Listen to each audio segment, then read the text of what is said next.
Bayangkan kamu punya startup impian bernama Teknova. Tiba-tiba, video produk kamu viral.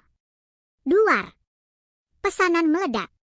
Tapi, bukannya untung besar, semuanya malah jadi berantakan. Barangnya telat, layanan pelanggan kewalahan, dan tim kamu kelelahan luar biasa. Kenapa? Karena kamu tidak punya bisnis proses yang tertata dengan baik. Halo semuanya.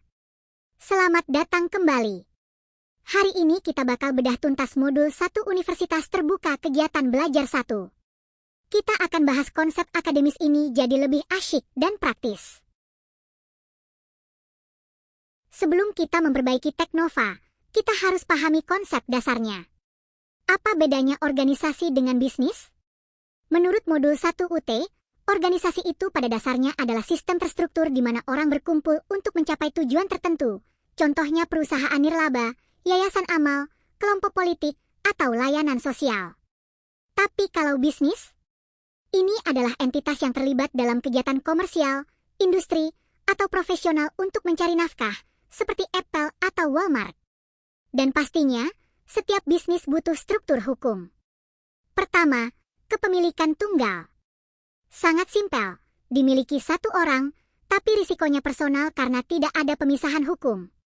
Kedua, kemitraan. Gabungan dua orang atau lebih buat membagi keuntungan dan kerugian bersama. Ketiga, korporasi. Pemain besar dimiliki oleh para pemegang saham sebagai satu kesatuan. Keempat, LLC atau perseroan terbatas. Sangat populer, dia menggabungkan manfaat pajak pass-through dari kemitraan dengan perlindungan tingkat tinggi ala korporasi. Sekarang, masuk ke menu utama kita. Apa sebenarnya bisnis proses itu? Bayangkan ini seperti fungsi di dalam pemrograman. Kamu punya sekumpulan input berupa bahan baku. Lalu masuk ke proses, yaitu aktivitas intinya. Dan akhirnya, keluar sebagai output atau nilai tambah buat pelanggan. Definisi ini dikemukakan oleh Adam Smith pada tahun 1776. Konsep ini telah menginspirasi sistem manajemen operasional jauh sebelum era teknologi. Nah, untuk menilai apakah proses kita itu hebat atau tidak, kita menggunakan dua metrik. Pertama, efisiensi. Melakukan hal yang benar tanpa membuang sumber daya uang dan waktu.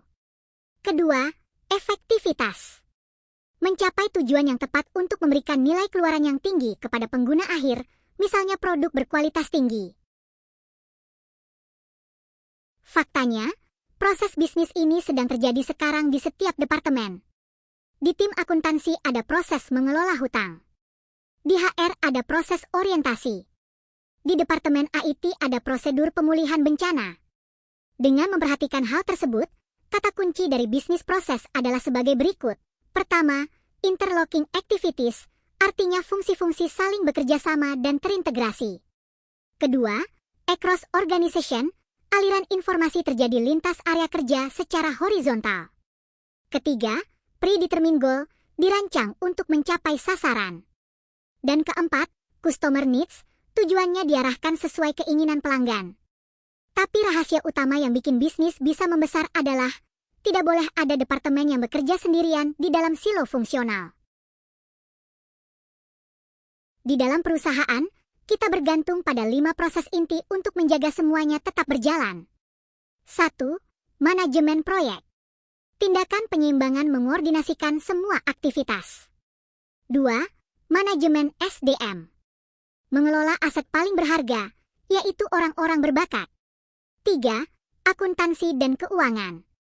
Ini adalah urat nadi yang menyertai setiap aktivitas perusahaan. 4. Pemasaran dan penjualan. Garda depan untuk mendapatkan perhatian pasar.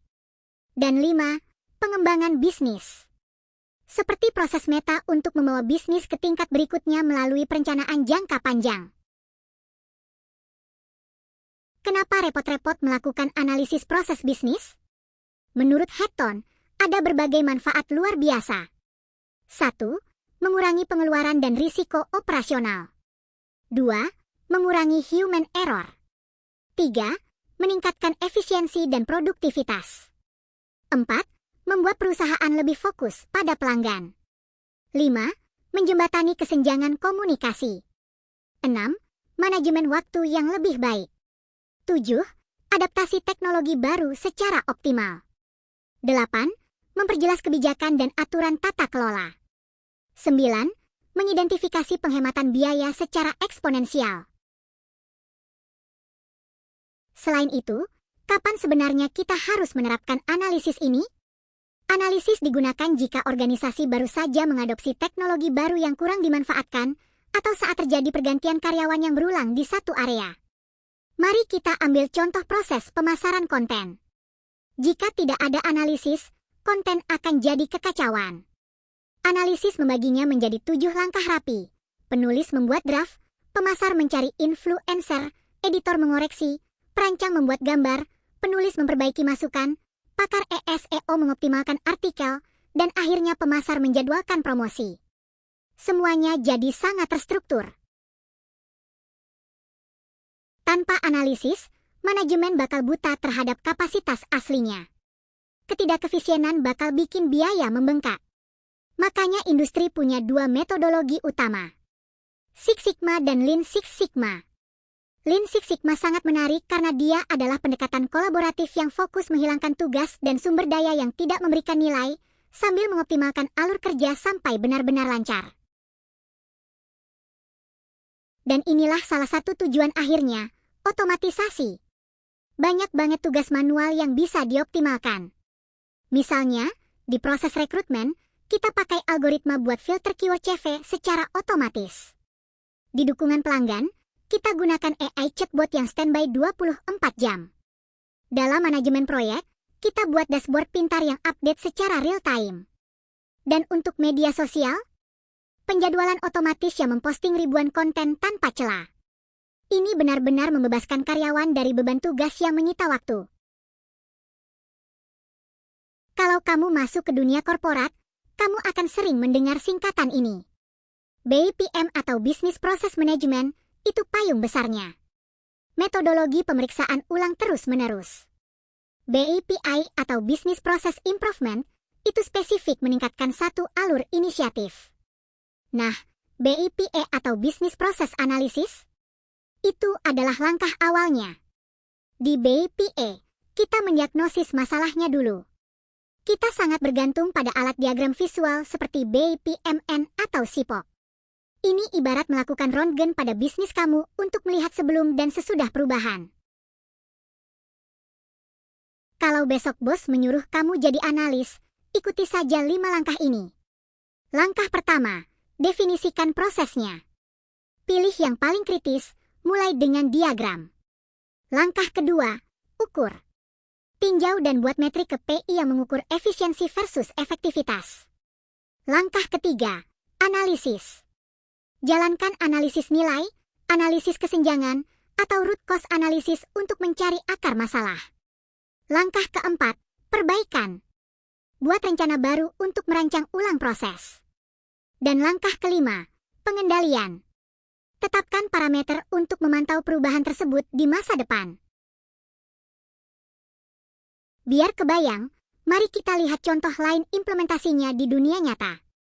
Contoh pertama, HR meninjau proses orientasi karyawan untuk menyelaraskan dengan budaya bisnis. Contoh kedua, tim data menganalisis marketing funnel. Apakah biaya per klik benar-benar menghasilkan pelanggan? Contoh ketiga, mengungkapkan di bagian mana inefisiensi itu ada dalam proses adopsi teknologi baru di organisasi. Jadi, kesimpulannya, intinya, analisis proses bisnis itu bukan cuma teori membosankan dari buku teks. Ini adalah pondasi mutlak buat membangun startup atau perusahaan yang lincah, sangat efisien, dan siap menghadapi tantangan pasar. Semoga teknik bedah kita kali ini bikin modul 1 kegiatan belajar 1 universitas terbuka ini benar-benar menempel di kepala. Jangan lupa tekan tombol like, share ke teman kelas kalian, dan subscribe. Sampai jumpa di video pembahasan selanjutnya.